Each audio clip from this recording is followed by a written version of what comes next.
सुंदर हर कोई बनना चाहता है, क्योंकि हमारी प्रकृति ही ऐसी बनी है कि हमारा स्वभाव सुंदर बनने का है, क्योंकि हमारी आत्मा उस परमात्मा से जुड़ी हुई है जो सत्यम शिवम और सुंदरम है। इसलिए हमारी प्रकृति सहज ही सुंदर बनने की होती है। इस वीडियो में मैं आपको बताऊंगा कि किस प्रकार से प्राकृतिक रूप से सुंदर बना जा सकता है। जैसे भीतर से प्राकृतिक रूप से शक्तिशाली बना जाता है, वैसे ही भीतर से प्राकृतिक रूप से सुंदर भी बना जाता है। देखो, सुंदर बनने का मतलब यह नहीं है कि गोरी चमड़ी कर ली जाए। अधिकतर लोग यह समझते हैं कि जिसकी त्वचा गोरी है वह सुंदर होता है। दोस्तों, महत्वपूर्ण बात हमारे भीतर की स्वस्थता होती है।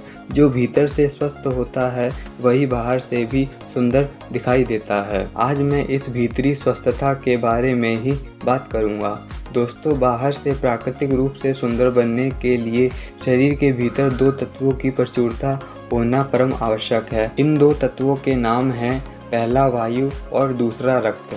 जब वायु और रक्त को शरीर के भीतर प्रचुरता के साथ संचालित किया जाता है, तब हमारी चमड़ी प्राकृतिक रूप से सुंदर बनती है। हमारे चेहरे पर सहज ही एक आभा प्रकट होती है।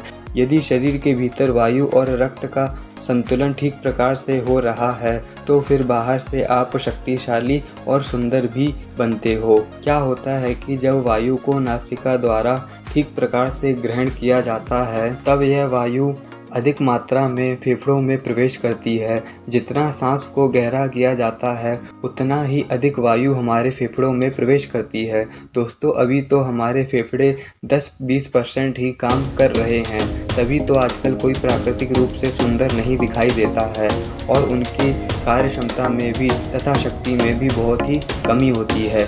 जब वायु को पूरी तरह से ग्रहण किया जाता है, तो फिर फेफड़ों के भीतर जितने भी छिद्र होते हैं, उन सब में वायु का प्रवेश होने लग जाता है। हम जितना चाहें उतनी फेफड़ों की क्षमता बढ़ा सकते हैं, जिस वजह से फेफड़ों में अधिक से अधिक वायु प्रवेश करती है। जब फेफड़ों में वायु अधिक प्रवेश करती है, तो फिर फेफड़े अधिक कार्य क्षमता से रक्त को शुद्ध करने लग जाते हैं, क्योंकि फेफड़ों द्वारा जितनी ऑक्सीजन को शरीर के भीतर लाया जाता है, फिर वह ऑक्सीजन रक्त में मिलती है और फिर रक्त संपूर्ण शरीर का दौरा करता है।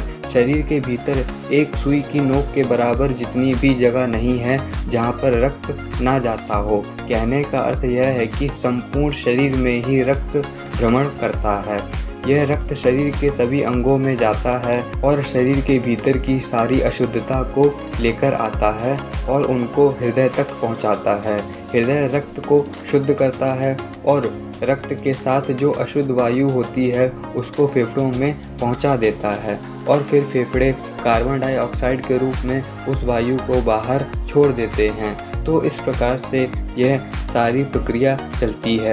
यह प्रक्रिया हर समय हमारे शरीर के भीतर चलती रहती है, लेकिन अब के समय में हमारे फेफड़ों में वायु की मात्रा बहुत ही कम जाने की वजह से हमारे फेफड़े पूरी क्षमता से काम नहीं करते हैं और जब फेफड़े काम नहीं करते हैं तो रक्त पूरी तरह से शुद्ध नहीं हो पाता है और जब रक्त ही पूर्ण रूप से शुद्ध नहीं हो पाता है तो हम सुंदर नहीं बन पाते हैं। फिर हमें सुंदर दिखने के लिए और चमड़ी गोरी करने के लिए तरह तरह के ब्यूटी फाउंडेशन का सहारा लेना पड़ता है। तो सुंदर बनने का प्राकृतिक सूत्र क्या है कि सांस को गहरा लीजिए और रक्त को अधिक से अधिक शुद्ध कीजिए। जितना रक्त अधिक से अधिक शुद्ध होता जाएगा, हम बाहर रूप से सुंदर और शक्तिशाली भी बनते जाएंगे। सैंडो अपने व्यायाम में सांस को ठीक प्रकार से ग्रहण करने पर अधिक जोर देते हैं। सांस की वजह से ही तो यूजीन सैंडो इतने सुंदर और शक्तिशाली बन गए थे।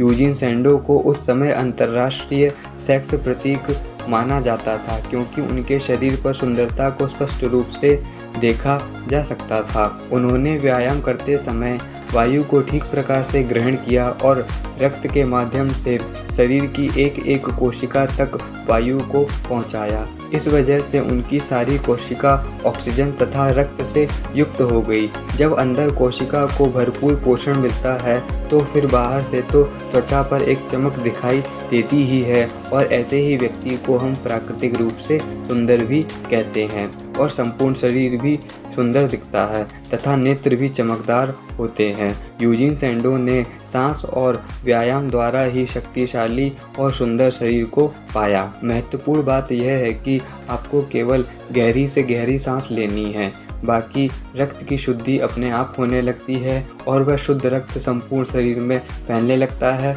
जिस वजह से हमारा शरीर सुंदर बनता है। मिलते हैं किसी अन्य वीडियो में।